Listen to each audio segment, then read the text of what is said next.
계신 아버지,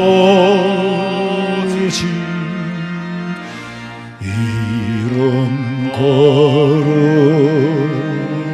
거룩하사 주님 나라 임하시고 뜻이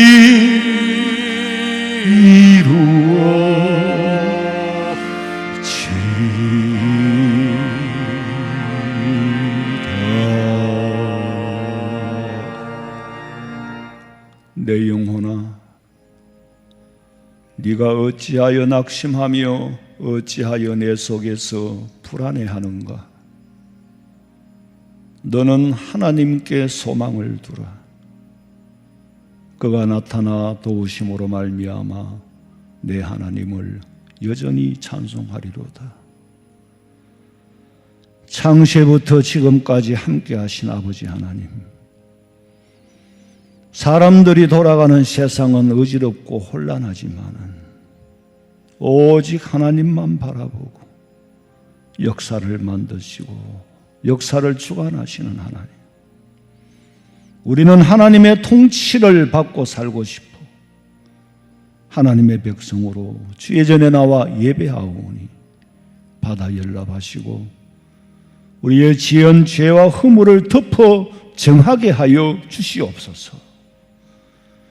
드리는 예배가 온전히 신령과 진정으로 드려 아버지 앞에 상달되기를 원하오며 이 땅에 다시 오실 예수님의 이름으로 기도하옵나이다. 아멘.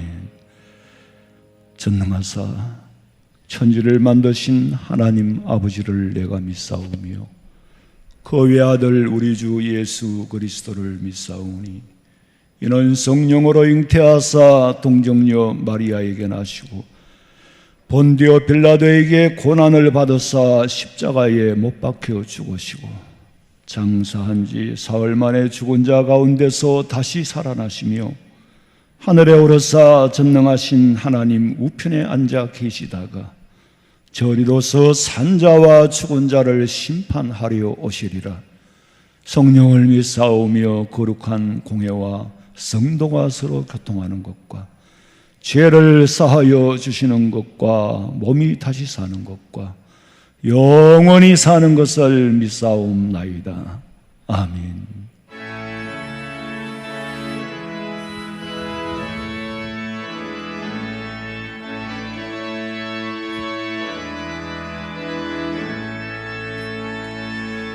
빛나고 높은 보좌와 그 위에 앉으신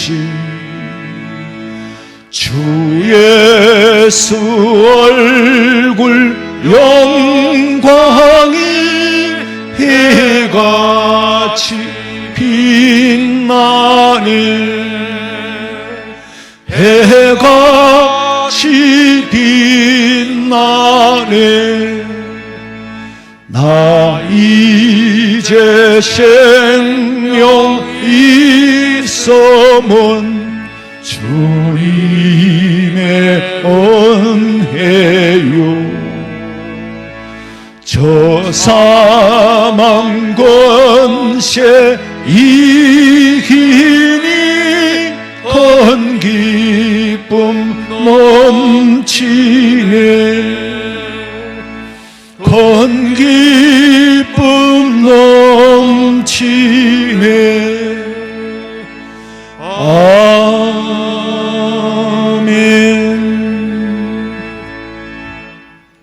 내가 여호와를 항상 송축하며 내 입술로 항상 주를 찬양하리이다.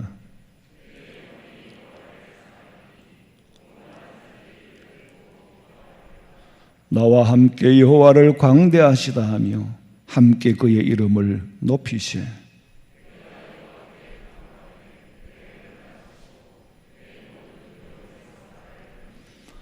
너희는 여호와의 선하심을 맛보아 알지어다.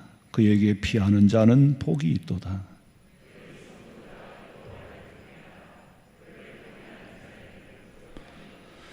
젊은 사자는 궁핍하여 줄일지라도 여호와를 찾는 자는 모든 좋은 것에 부족함이 없으리도다. 아멘.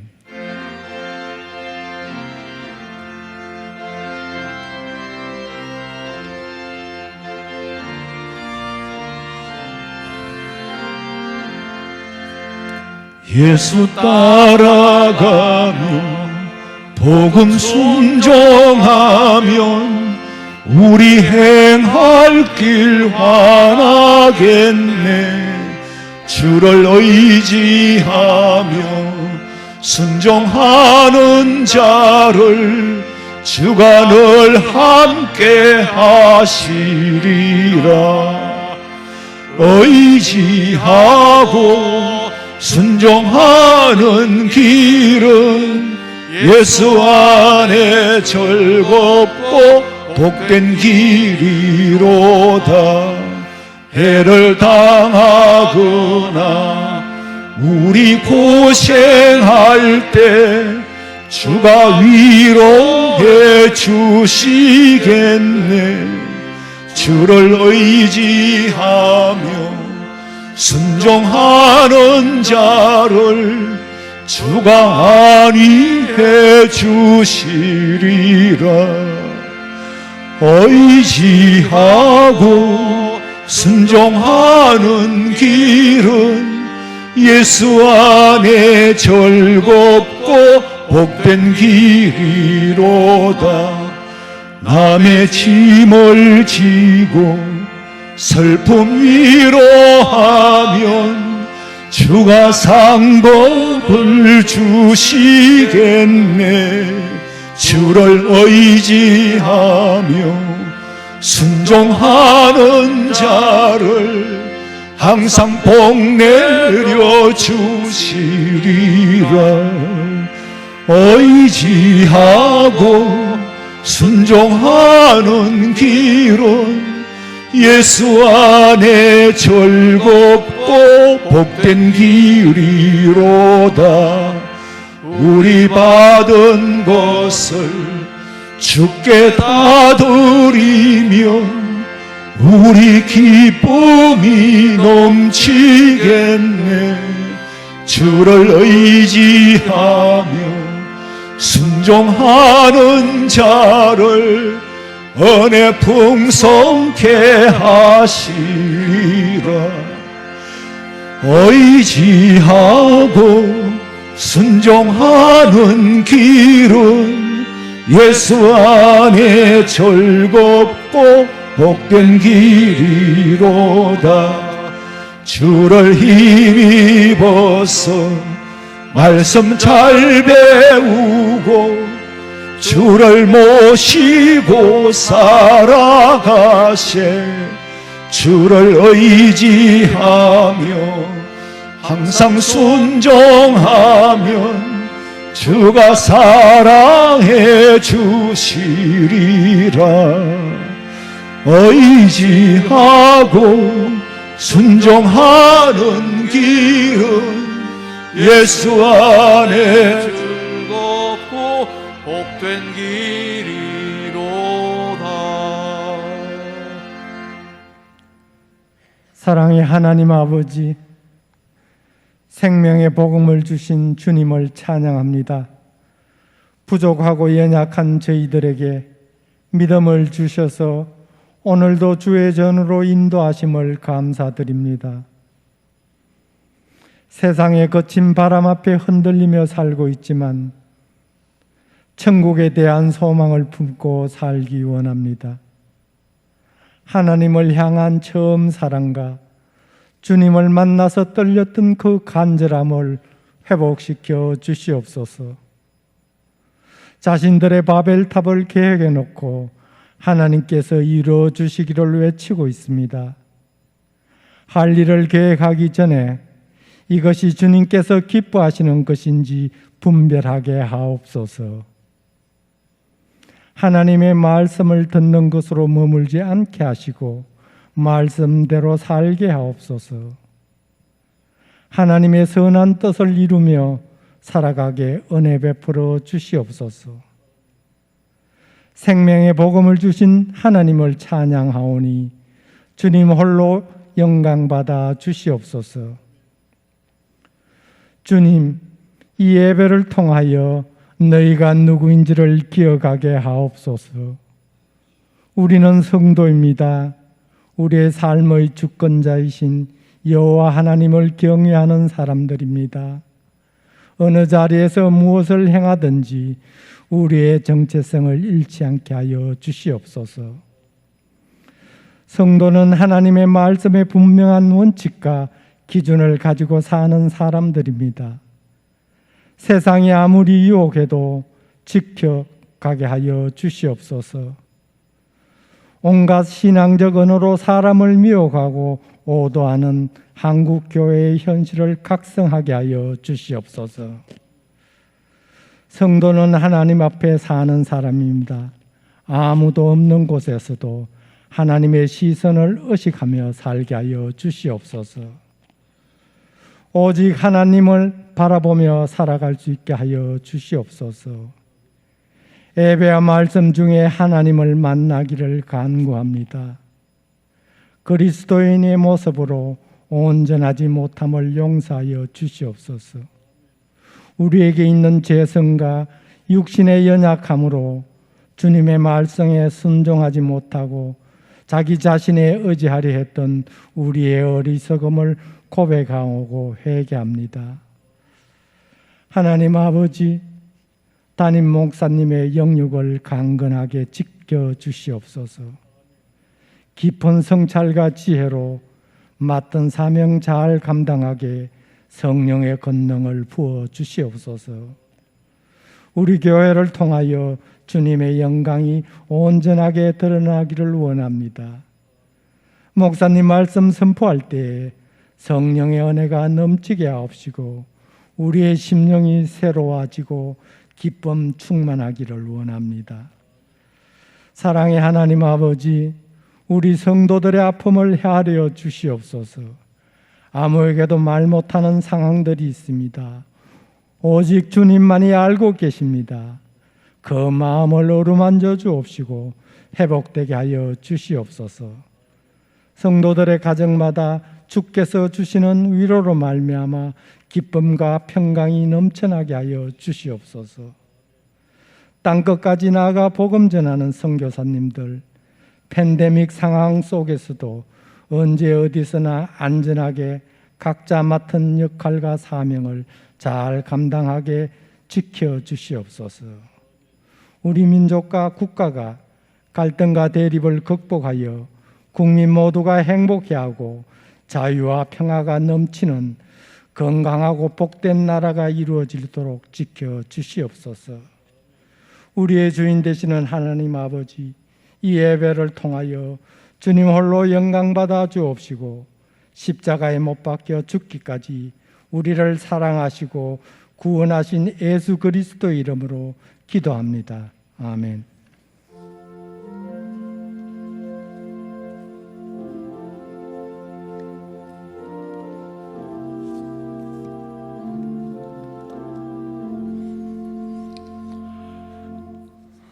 하나님의 말씀은 구약성경 잠언서 12장 13절에서 25절 말씀까지 보겠습니다. 잠언서 12장 13절에서 25절 말씀 제가 봉독해 드립니다. 악인은 입술의 허물로 말미암아 그 물에 걸려도 의인은 환난에서 벗어나느니라. 사람은 입의 열매로 말미암아 복록에 족하며 그 손이 행하는 대로 자기가 받느니라. 미련한 자는 자기 행위를 바른 줄로 여기나 지혜로운 자는 권고를 듣느니라. 미련한 자는 당장 분노를 내거니와 슬기로운 자는 수욕을 참느니라. 진리를 말하는 자는 의의를 나타내어도 거짓 정의는 속이는 말을 하느니라. 칼로 찌름같이 함부로 말하는 자가 있거니와 지혜로운 자의 혀는 양약과 같으니라. 진실한 입술은 영원히 보존되거니와 거짓 혀는 잠시 동안만 있을 뿐이니라. 악을 꾀하는 자의 마음에는 속임이 있고 화평을 의논하는 자에게는 희락이 있느니라. 의인에게는 어떤 재앙도 임하지 아니하려니와 악인에게는 앙화가 가득하리라. 거짓 입술은 여호와께 미움을 받아도 진실하게 행하는 자는 그의 기뻐하심을 받느니라. 슬기로운 자는 지식을 감추어도 미련한 자의 마음은 미련한 것을 전파하느니라. 부지런한 자의 손은 사람을 다스리게 되어도 게으른 자는 부림을 받느니라. 근심이 사람의 마음에 있으면 그것으로 번뇌하게 되나 선한 말은 그것을 즐겁게 하느니라. 아멘. 준비하신 예물 드리겠습니다.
기도드리겠습니다.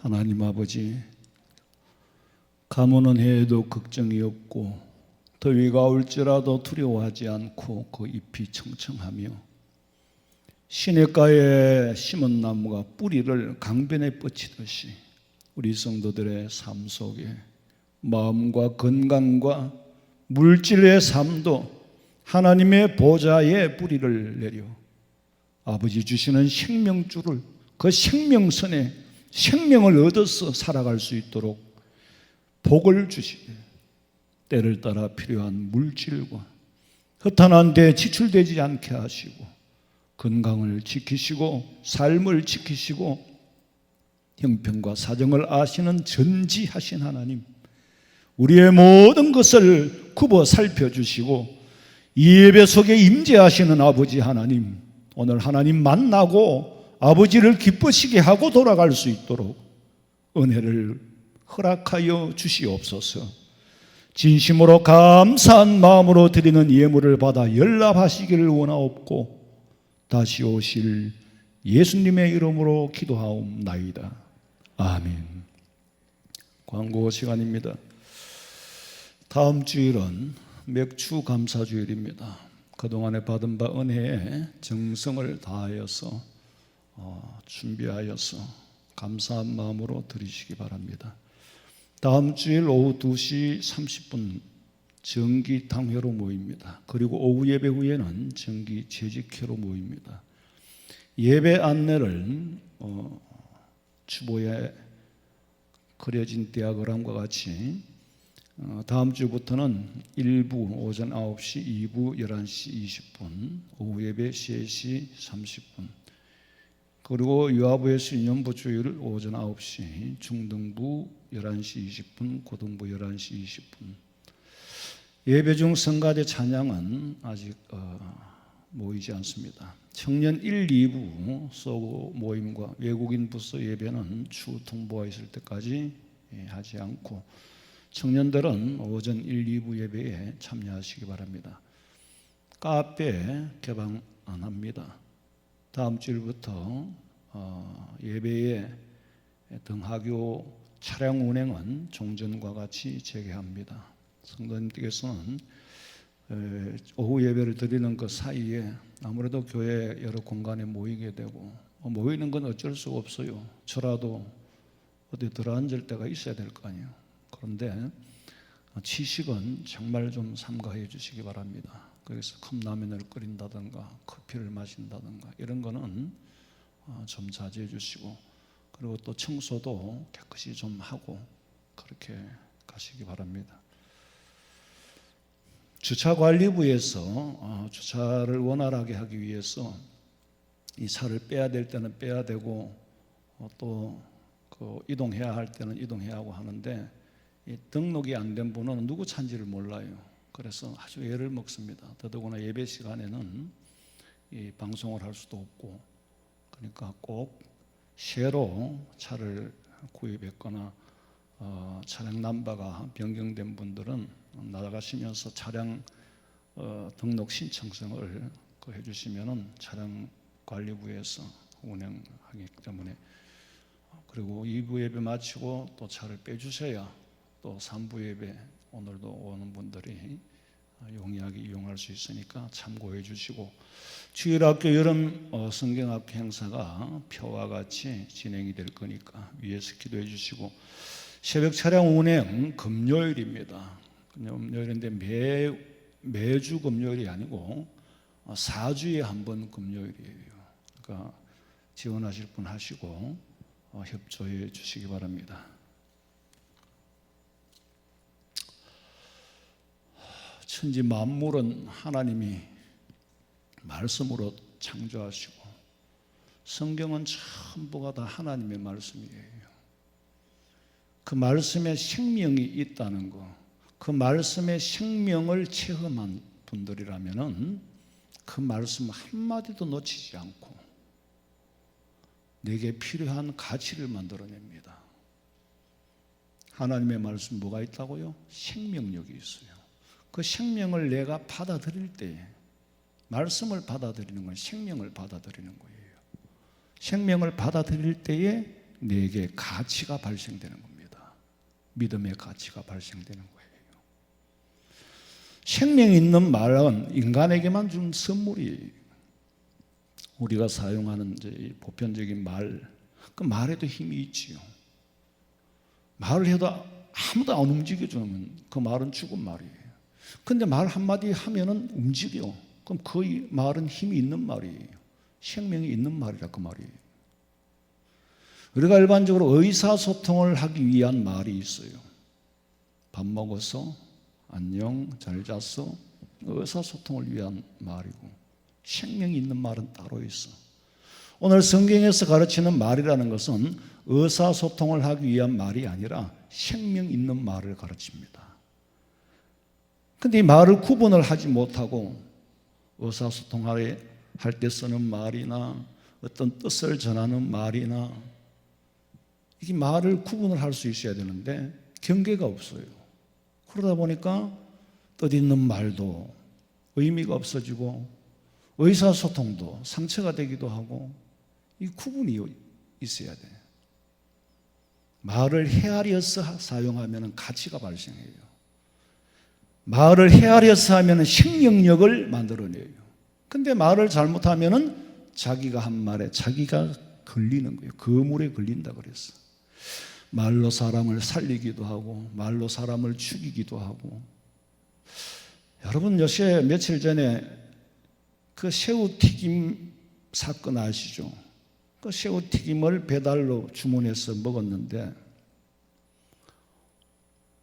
몇 마리나 먹은지는 모르겠어요. 한 마리가 남았어. 그 이튿날 보니 상했어. 그 이튿날 당연히 상할 수 있겠죠. 근데 튀김집에 전화를 했어. 하도 괴롭히니까 환불을 해줬어. 2,000원을. 근데 또 배달업체에다 또 전화를 했어. 일을 크게 벌리는 거예요. 일을 크게 만드는 거예요. 그 새우튀김 가게 식당 주인은 그 사람한테 온 전화번호만 봐도 트라우마가 생겼어. 일어날 거예요. 간담이 서늘해질 거예요. 하는 사람은 예사로 하지만은 받는 사람은 그렇지 않습니다. 자기에게 해당되는 일이니까. 어필을 하니까 환불을 해줬으면 끝내야죠. 근데 배달업체까지 전화를 하고 일을 크게 벌려가지고 결국에는 그 사장이, 식당 사장이 그 사람의 전화를 받고 그 자리에서 쓰러졌잖아요. 그래서 결국 죽었습니다. 12장 18절에 보니까 칼로 찌름같이 함부로라는 말은 생각이 없어. 자기 감정대로 말하는 거예요. 그렇게 말하는 자가 있지만은 지혜로운 말을 하는 사람도 있다. 지혜로운 말은 사람을 살리는 양약이 되고, 함부로 생각 없이 자기 감정을 담아가지고 말을 하는 사람을 죽이는 거예요. 물론 전화한 사람과 전화를 받은 사람의 죽음에 인과관계를 따지기 전에 말 속에 감정이라는 독이 들어갔기 때문에 듣는 사람은 독침에 받은 거예요. 말 한마디에 쓰러져 버린 거예요. 여러분 독침을 한번 맞아봐요. 쓰러집니다. 저도 독침 맞고 쓰러졌잖아요. 근데 그걸 수호라고 얘기하는 사람도 있다 그러더라. 우리 교인들이 그런 말을 한대요. 목사님이 수호했다고. 수호를 했으니까 살아났겠지. 영 쓰러졌으면 죽었지. 독침을 한번 맞아봐. 말 속에 보이지 않는 독에 찔려본 사람은 알 거예요. 저는요, 한동안에는 한 번에 40마리의 벌을 잡아, 저 경주 쪽에 가면은 그분은 뭐 벌침을 놓는 전문가는 아닌데 자관 뭐 좀 배웠다 그러더라고. 그래서 이제 벌통에 내가 간다 그러면은 곤충 채집통 같은 데를 한 40마리를 잡아요. 모아놨어. 이제 방에 들어가서 이제 제가 맞는데 그 벌 꼬리를 핀센트 가지고 딱 집어가 딱 빼요. 빼가지고 이제 찌르는 거예요. 그 한 마리를 가지고 한 두 군데 내지 세 군데를 찔러요. 한 두 군데를 주로 찔러죠. 그걸 한 군데 다 찔러버리면 너무 아프니까. 근데 이게 침은 이 찔릴 때 아프면은 여러분이 벌의 소임에 찔리는 것 때문에 아픈 줄 아는데 찔리는 거 아프면 금방 끝나잖아요. 근데 독 때문에 아픈 겁니다. 찔리는 순간에 그 속에 드는 독 때문에 아픈 거예요. 그거를 40마리를 잡으면 한 80군데를 맞아요. 머리 끝에서부터 눈꺼풀까지 온몸에 앞으로 맞고 뒤로 한번 맞아봐요. 그는 그보다 더 아프기 때문에 그걸 맞는 거예요. 근데 그게 참 독이 대단히 정말 그게 고통이 심해요. 말 속에 있는 독도 그렇다는 거지. 벌이 쏜 독은 죽지는 않는데 말의 독은요, 사람을 살리기도 하고 죽이기도 합니다.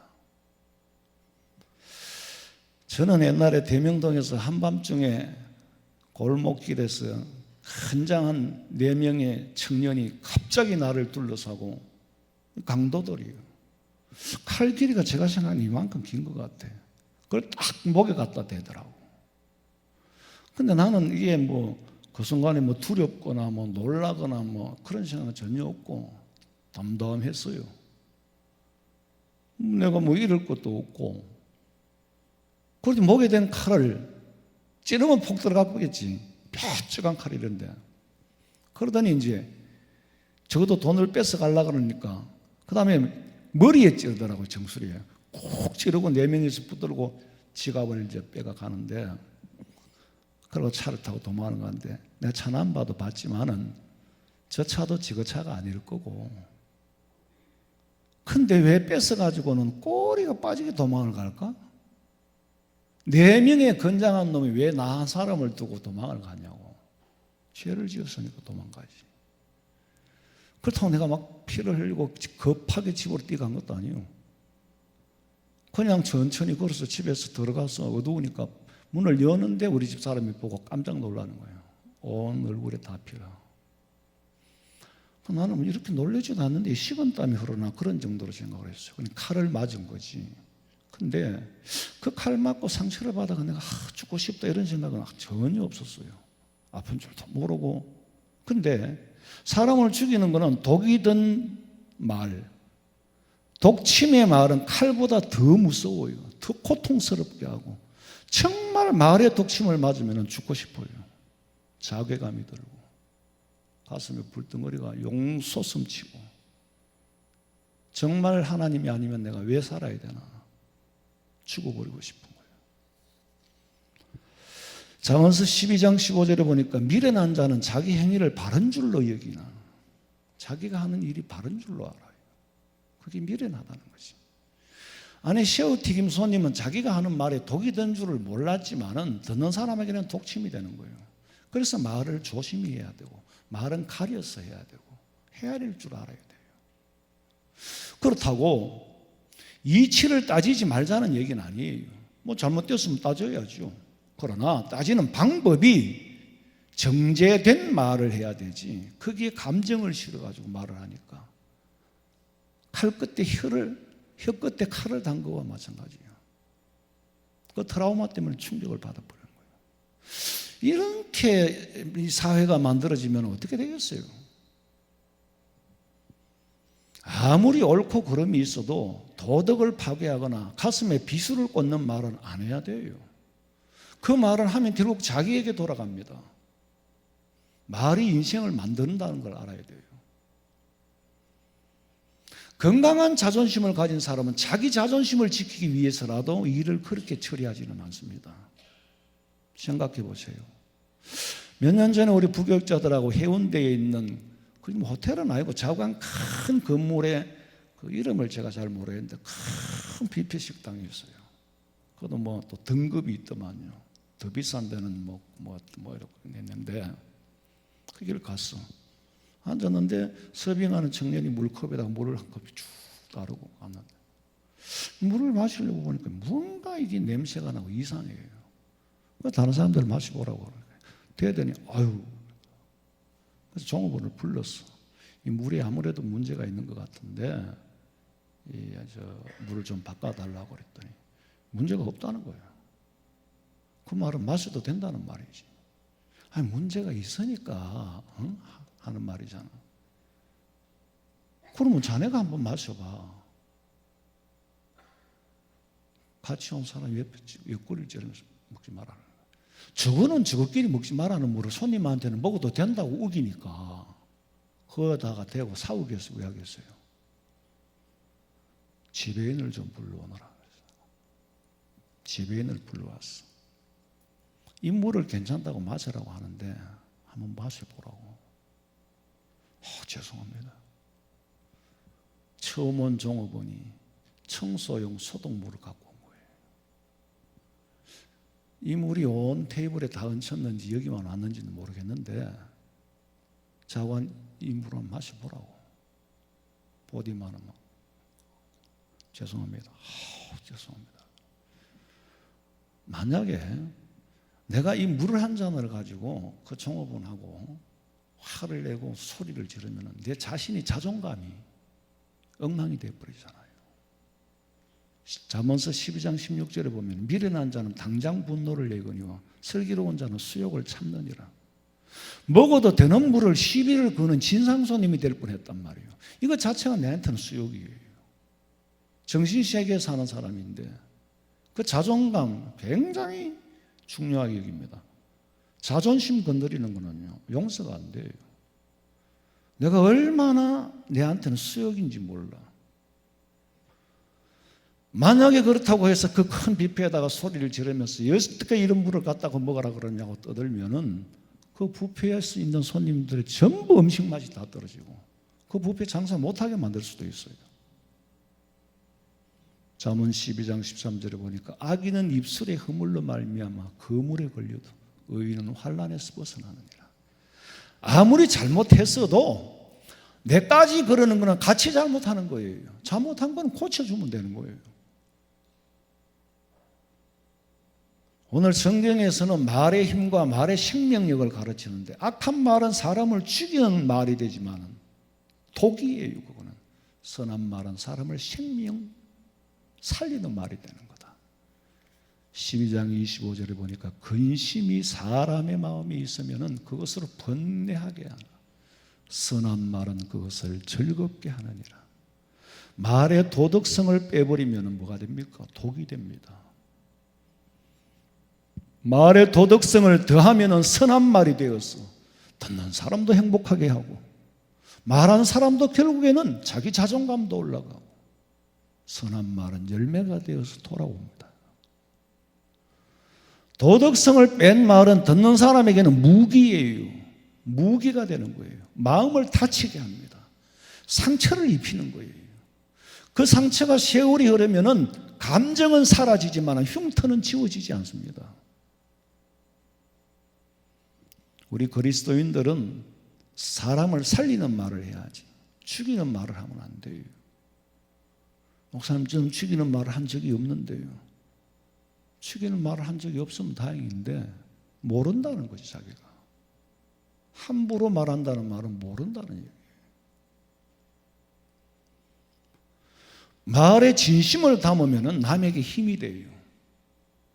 진심을 담긴 말을 들으면 힘이 되더라고. 말은 그 순간에 말은 안 해도 저는 같은 사람은 감정을 이렇게 쉽게 전달을 잘 못하는 사람인데 그 말 한마디에 힘이 되는 거예요.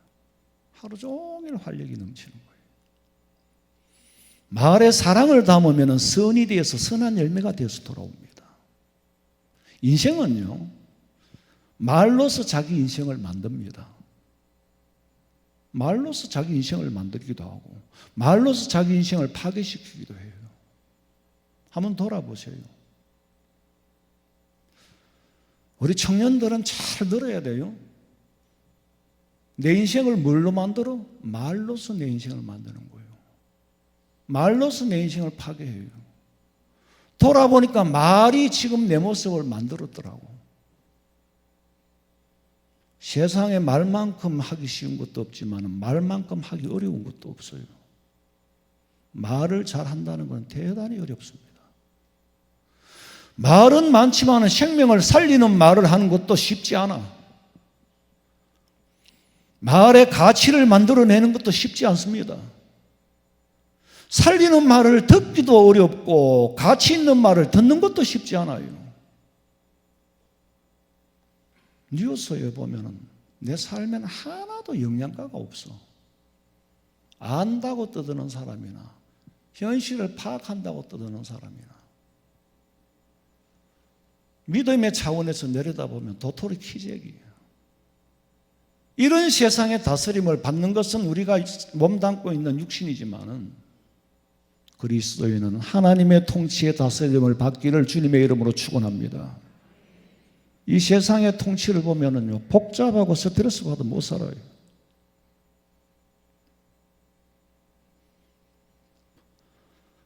일상생활 속에서 밥 먹었어? 안녕? 잘 자? 이건 의사소통을 위한 말이잖아요. 거기는 가치를 부여하지 않습니다. 그러나 뜻을 담은 말은 가치가 발생해요. 뜻을 담은 말은 내 삶을 복되게 합니다. 잠언 12장 14절에 보니까 사람의 입의 열매로, 사람은 입의 열매로 말미암아 복록에, 복을 기록하는 녹에 족하며 기록하고 거기에 충분하고 손이 행하는 대로 복을 받는다는 거예요. 입의 열매가 복의 복록에 기록되어 입의 열매로 복을 받는다. 그래서 12장 7절에 보니까 진리를 말하는 자는 의를 나타내도 거짓 정의는 속이는 말을 하느니라. 진리를 말하는 자는 책임을 진다. 의, 가알, 책임을 지. 그러면 그 사람 말을 따르는 거죠. 어떤 말을 하든지 진실과 거짓은 반드시 열매로 나타납니다. 말에 생명력이 없고 말에 힘이 있으면은 그 사람을 닮고 싶어져. 마음이 존경하게 되고 따르게 되는 거예요. 생명 있는 말은 사람을 움직이게 하고. 예를 들어서 돈을 100억을 가진 사람이 사업을 하자고. 근데 자네는 미천원 되지 말고 내 회사에 와서 일하라고 그러면 얼른 좋다고 뛰어가요? 과연 이 사람이 100억을 가지고 회사를 제대로 경영할 건가 못할 건가? 이 사람 밑에 들어가서 일하다가 잘못하면 내 인생의 시간만 낭비해 버릴까? 10만 원을 가지고 사업을 시작해도 사람을 믿으면 그 사람을 따라가야 돼요. 여러분의 눈에는 돈이 자본으로 보입니까? 사람이 자본으로 보입니까? 존경받지 못하는 사람의 말은 믿어주는 사람도 없고 따라주는 사람도 없고 아무런 가치를 생산하지를 못해요. 여러분, 나를 따르는 사람이 없거나 내 말을 듣는 사람이 없다는 것은 내 인생의 성적표예요. 저는 우리 성도들한테 참 사랑을 많이 받고 사는데 참 존경하고 싶은, 또 존경하는 분들이 많아요. 내 마음으로 표현은 안 하지만 누구라고 그거 어떻게 다 말을 해요. 근데요, 그럼 목사님은 존경의 기준이 뭡니까? 진실과 정직함과 성실한 분들, 그분들의 마음이 제 눈에 보이니까 제가 존경을 하는 거예요. 그분의 마음이 제 마음에 전달이 되니까 제가 존경할 수밖에 없는 거예요. 그게 뭐 벼슬이 있고 돈이 있고 명예가 있는 분이 아니에요. 제가 무슨 사람의 마음을 헤아리는 관심법을 가진 사람도 아니지만은 마음이라는 거는요, 말로 전달되는 게 아닙니다. 마음은 마음으로 통하지 마음은 말로 전달되는 게 아니라니까. 그러니까 마음을 보이기 위하는 건 엄청난 시간이 걸리죠. 세상에 소위 말하는 말빨이라는 게 있잖아요. 말빨이 안 서면 아무도 안 움직여줘. 여봐라, 아무도 안 움직여주는 거예요. 그 말빨이 서면 움직이는 거예요. 그 말빨이 뭐예요? 말에 생명이 있다는 거지. 말이 가치를 부여하는 거예요. 말의 가장 큰 힘은 어디서 나오느냐? 믿음에서 나오는 겁니다. 하나님께서 내 입에 주신 말씀을 내가 어찌 전하지 않을 수 있으며 아버지가 저주하지 않는 자를 내가 어떻게 저주하랴? 발락이 발람 선지자의 말을 좀 빌리려고, 말을 돈 주고 살라고. 왜? 당신 말은 가치가 있고 당신 말은 힘이 있으니까 한 번만 와서 저주해달라는 거예요. 모세의 말에는 힘이 있어요. 모세의 말에 하나님께서 힘을 실어주니 모세의 말 한마디에 200만이 따라 나서잖아요. 그게 소위 출애굽이라는 겁니다. 모세의 말 한마디가 200만을 움직이게 한 거예요. 로마의 백부장이 예수님 말씀 한마디만 해주세요. 그러면 내 하인이 낫겠나이다. 네가 말하지. 아니에요. 제 말은 힘이 없어요. 제 말은 생명력이 없어요. 예수님께서 말씀 한마디만 해주시면 내 하인이 낫겠다는 거예요. 왜? 예수님의 말은 생명이기 때문에, 예수님의 말은 힘이 있기 때문에. 사람은 말에 생명력이 있는 사람을 따르게 되고 그 말을 따라 움직이게 주는 거지, 생명이 없는 사람 말을 누가 듣고 누가 따릅니까? 돈과 권력이 있어도요, 예? 생명이 없으면 아무도 들어주지 않고 고장난 벽시계와 다를 바가 아무것도 없어요. 여러분, 돈을 모아가지고 사업 자금으로 시작하는 사람이 있어. 물론 당연히 사업을 하려면 돈이 있어야죠. 제가 그걸 부인하자는 얘기가 아닙니다. 어떤 사람은 좀 인맥을 좀 연결해가지고 사업을 하고 싶어하고 권력을 의지가 사업을 하고 싶어하고, 이런 사람은 1차원의 사람이에요. 그리스도인에게 자본은 생명 있는 말이 자본입니다. 그 생명 있는 말은 어디서 나오느냐? 믿음에서 나오는 거예요. 믿음과 말씀 안에 성실하고 정직하게 사는 사람은 그 말을 따라주는 거예요. 돈 한 푼 없지만은 내 자신이 사람이 자본이라, 사람이 담보야. 그럼 돈도 빌려주는 거예요.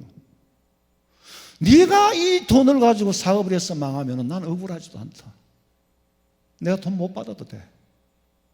그런데 그런 사람한테는 얼마든지 빌려주지만 신용이 없는 사람 단돈 10만 원도 안 빌려줍니다. 사람이 돈을 따라가는 줄 알지만요, 돈이 사람 따라옵니다. 어떤 사람에게 따라옵니까? 말에 신용이 있는 사람. 그 말은 힘이 있단 말이에요. 그리스도인의 자본은 생명력 있는 말이 자본이에요. 오래전에 이어령 박사가 쓴 생명의 자본이라는 책을 읽어봤는데, 그분이 말하는 생명의 자본은 지금 제가 말씀드린 거하고는 다른 형태예요.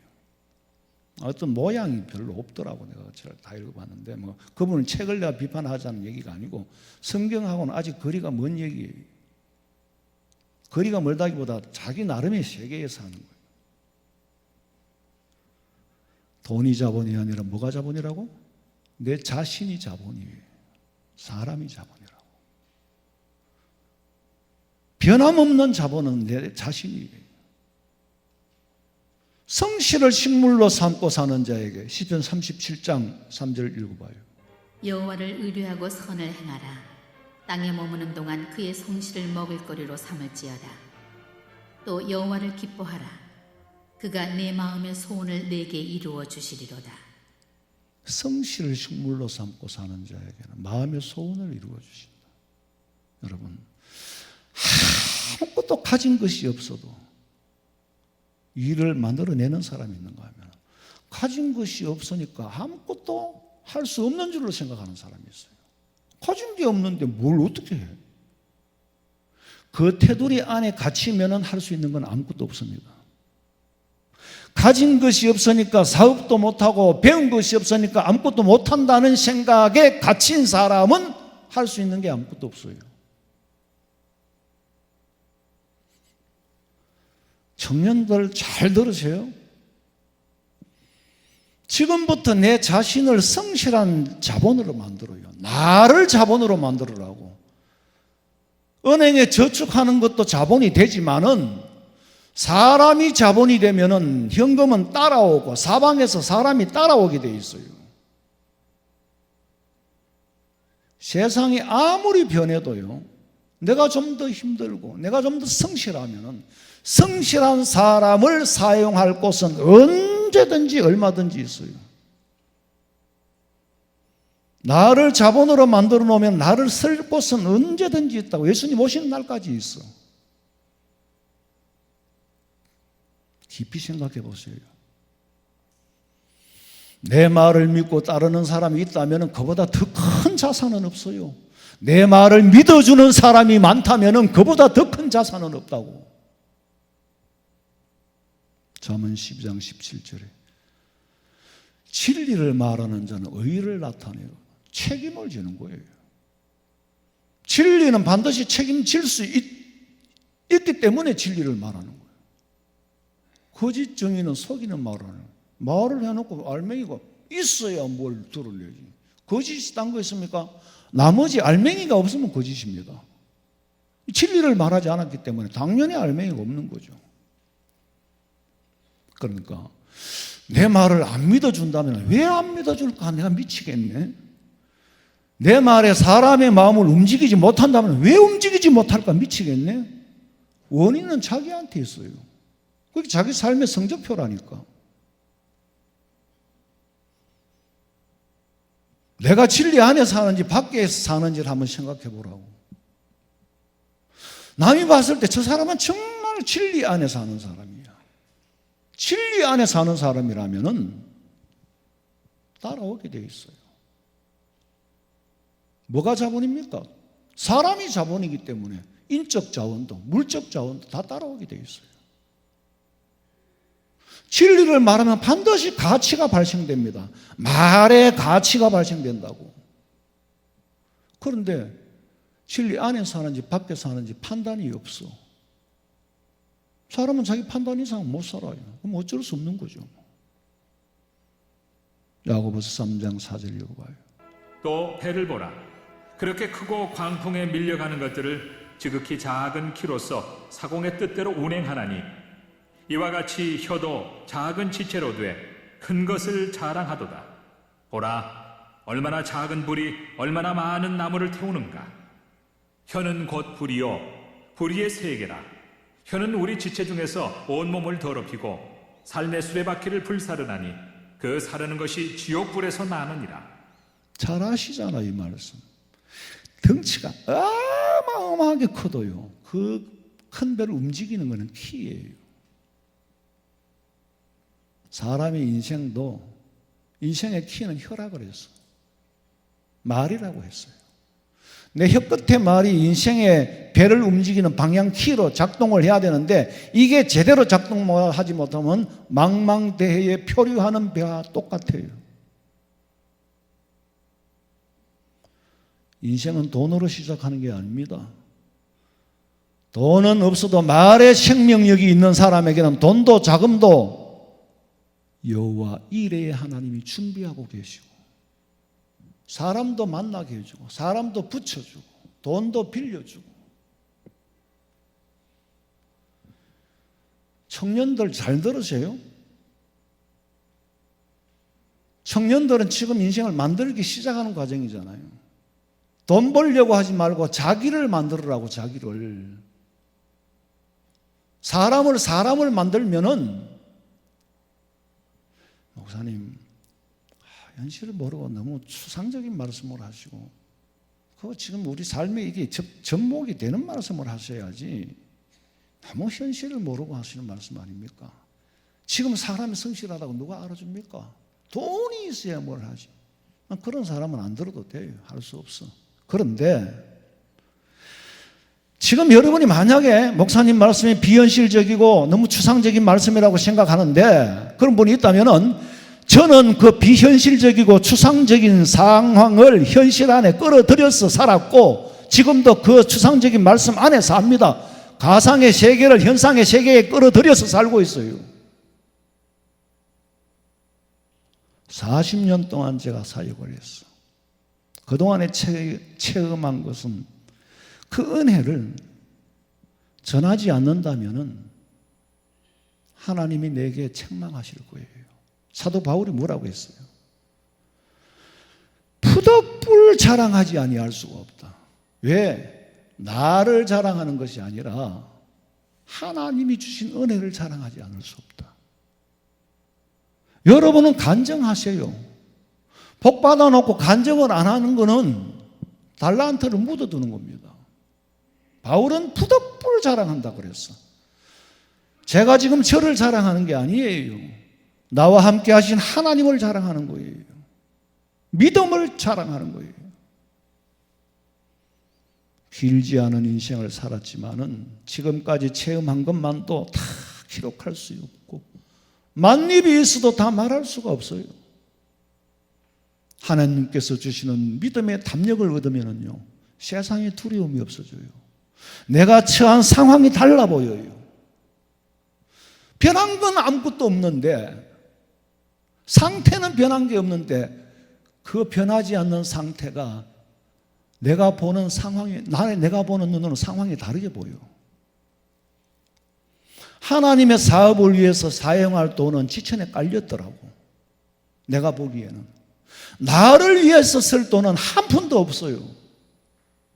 근데 아버지 일을 하기 위해서 쓸 돈은 눈에 지천에 깔렸더라니까.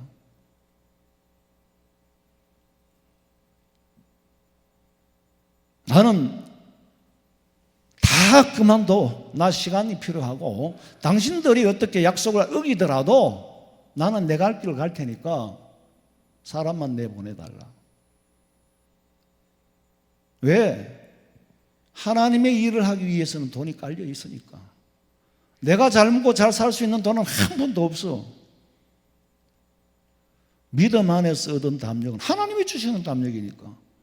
이게 하나님이 주셨으니까 하나님이 능력으로 변하게 할 때는 놀라운 가치를 발생합니다.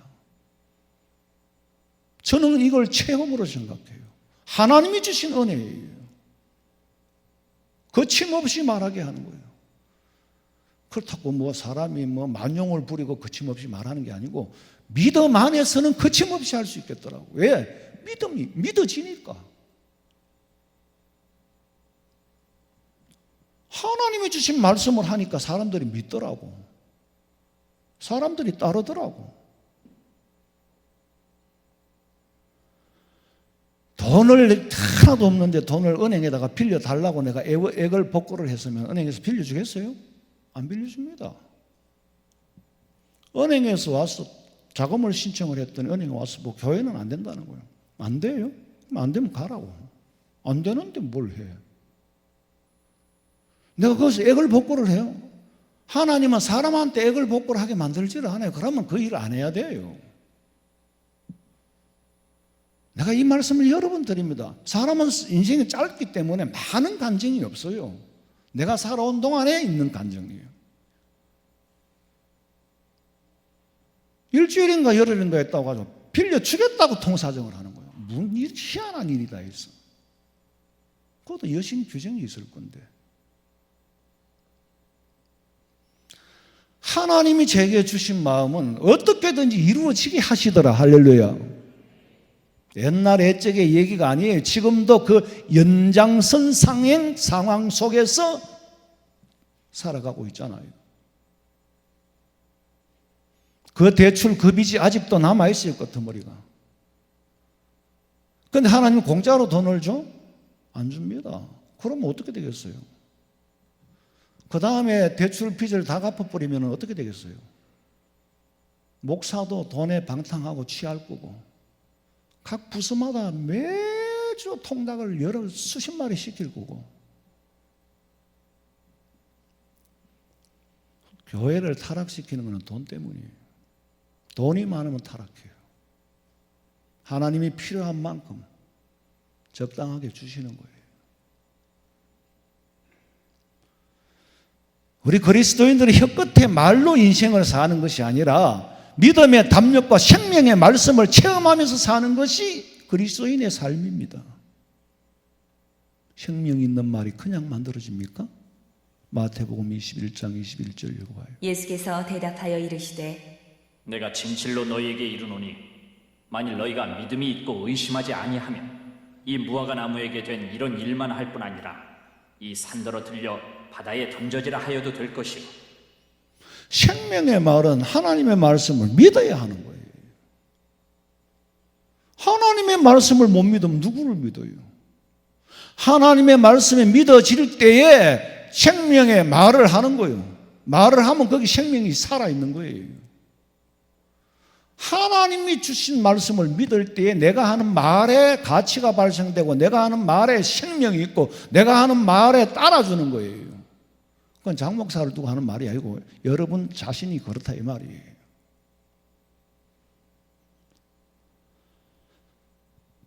말에 생명이 있는 말인지 생명이 없는 말인지도 골라서 들을 줄 아는 것도 대단히 중요하잖아요. 성령의 음성인지 악령의 음성인지 골라서 듣는 거 굉장히 중요합니다. 요한복음 15장 7절 너희가 내 안에 거하고 내 말이 너희 안에 거하면 내 말이 너희 안에 거하면 무엇이든지 원하는 대로 구해봐라. 이루어질 거다. 사람의 말들은 들으면 돈도 벌 것 같고 투자를 하면 돈도 벌 것 같고 뭐 세상에 돌아다니는 말이 한 계단에만 올라가서 보면 다 웃기는 얘기들이에요. 누가 미래를 전망해요? 누가 미래의 경제를 전망하고 누가 미래의 역사를 전망합니까? 성경으로 통한 하나님 말씀 외에는 아무도 다 모르는 소리를 하는 거예요.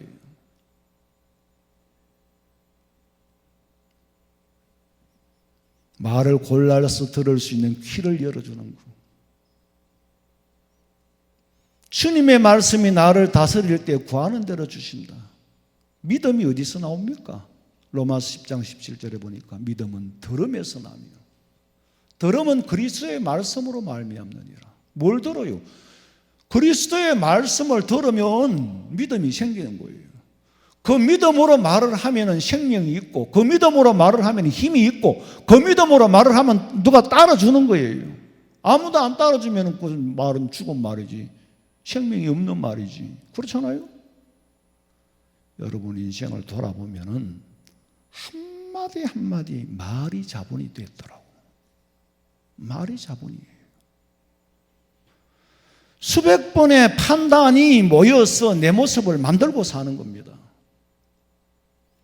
누가 판단하게 합니까? 성령께서 내 마음에 들어와서 시시때때로 나는 갈 길 모르니 주여 인도하옵소서. 동으로 가야 합니까? 서로 가야 합니까? 집을 사야 합니까? 팔아야 합니까? 사업을 해야 합니까? 접어야 합니까? 순간순간이 기도할 때에 나는 하나님 앞에 맡기고 이제부터 내 마음에 드는 대로는 하나님 주신 마음인 줄 알고 내가 따라하겠습니다. 한 걸음 한 걸음. 100m를 보여줍니까? 아니에요. 2m, 3m밖에 안 보여줘. 주의 인도하심 따라, 주의 인도하심 따라. 수백 번의 판단, 수천 번의 판단. 판단이 말을 만들고 말이 판단을 하는 거예요. 그렇게 살아야 후회하지 않는 삶을 살지. 후회하는 사람들은 보면은 전부 후회할 일 하도록 살았어. 후회하도록 살았다고. 인생에 컨설팅이 없는 거예요. 아무도 해줄 사람도 없고.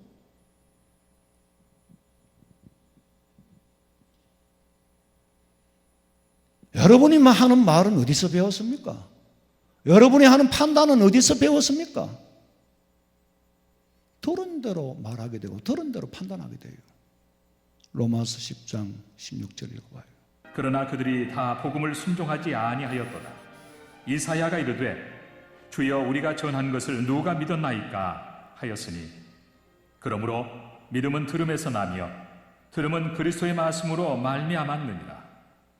나도 모르게 어릴 때부터 내가 들은 말을 따라 인생을 만들고 있었더라는 거죠. 여러분 주일학교 아이들 유아부부터 보내셔요. 말귀를 하나도 못 알아들어도 보내셔요. 못 알아듣는 게 아닙니다. 우리가 생각하는 것보다 훨씬 잘 알아들어요. 여러분 지금 3살, 4살, 5살짜리 애들이요 교회 갔다 와서 하는 얘기 들어보면 아주 놀라워요. 우리도 이 나이에도 그 주일학교를 생각하면 어른으로 해석을 한다고. 무슨 말인지는 몰랐지만 예수 믿으면 천당 가고 안 믿으면 지옥 간다. 그 말 한마디가 예수를 믿게 했고 말씀을 듣게 했고 평생을 말씀 안에서 살도록 허락해 주신 거예요.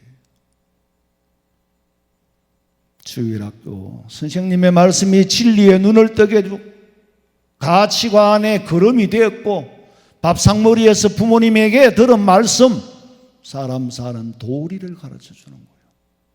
말 함부로 하지 마라. 세상에 제일 부끄러운 게 말 무름하금 하는 거다. 무름하금이 뭔지 아세요? 말 잘못해가 네가 했나 안 했나. 네가 한 말은 네가 책임져야 되고 그 사람이 있을 때도 했던 말은 했다 해야 되고 안 했던 말은 안 했다 해야 할 수 있어야 되는 거다. 생명의 말씀의 생명을 체험한 사람은요 말씀의 생명을 체험했기 때문에 또 재생산을 이루어내는 거예요. 그 재생산을 함으로 내게는 복이 되고 하나님 앞에 영광이 되고 사람들 앞에 간증이 되는 거예요. 그런데 한 번도 체험이 없는 사람은 순종이 없었다는 얘기예요. 그러니까 믿음이 스톱돼 버리는 거예요. 발전이 없어.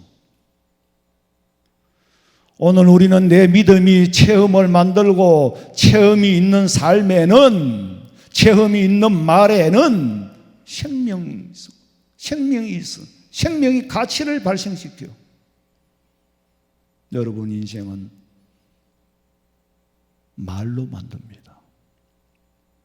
여러분의 인생은 판단으로 만듭니다. 그 뿌리는 믿음이에요. 믿음으로 사는 자는 무슨 일을 만나든지 만사형통하리라. 믿음 위에는 아무 길이 없습니다. 여러분 앞으로 말로써 여러분의 판단으로서 남은 여생을 잘 가꾸고 만들어서 멋진 인생을 살아가시기를 주님의 이름으로 축원합니다. 자비로우신 아버지 하나님, 참 우리가 너무나도 무지하고 세상에 오만 가지 소식이 있어도 하나도 생명이 있는 말씀이 없고 아무런 가치를 발생할 수 있는 말도 없습니다. 오직 하나님의 말씀을 우리 입으로 말하고 하나님의 말씀을 근거해서 판단하며 살아갈 수 있도록 아버지, 우리의 말과 판단이 우리의 삶을 멋있게 만들고 아버지 앞에 영광 돌리고 온 세상에 영광이 선포되게 하여 주시옵시고 우리의 삶이 전도가 되게 하여 주시옵소서. 이 땅에 다시 오실 예수님의 이름으로 기도하옵나이다. 아멘.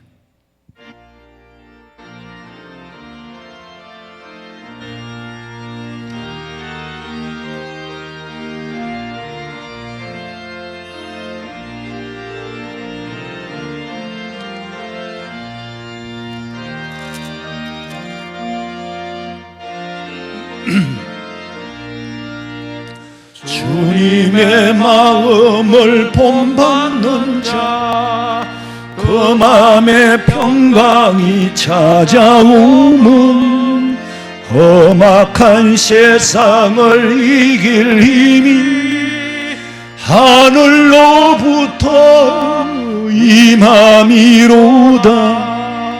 주님의 마음 받아 살면서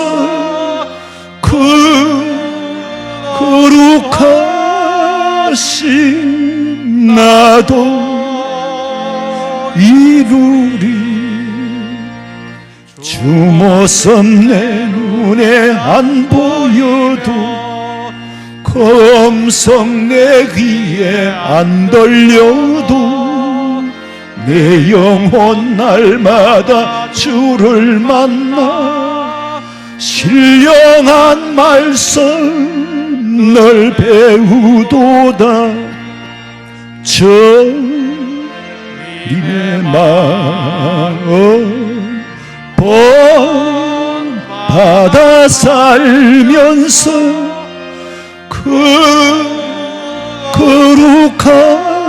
거룩하신 나도 이루리. 가는 길 거칠고 험하여도 내 맘에 불평이 없어지면 십자가 고난을 이겨내신 주님의 마음 본받으리라. 주님의 마음 본받아 살면서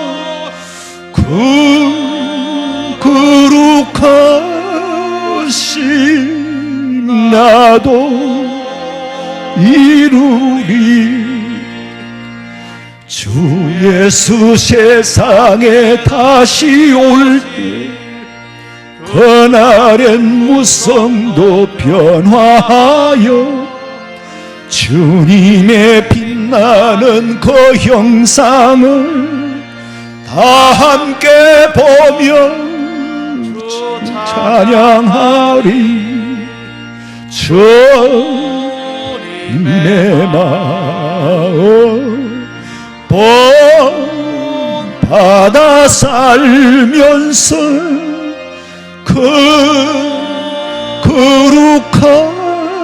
거룩하신 나도 이루리. 지금은 우리 주 예수 그리스도의 은혜와 하나님 우리 아버지의 그 놀라우신 사랑과 성령의 위로하심과 교통하심이 말과 판단으로 내 인생을 만들기 위해 믿음 안에 살기를 소망하는 우리 성도들의 머리 위에, 가정과 직장과 사업장과 자녀들의 앞길 위에 지금으로부터 영원토록 함께 있을지어다. 아멘. 아버지,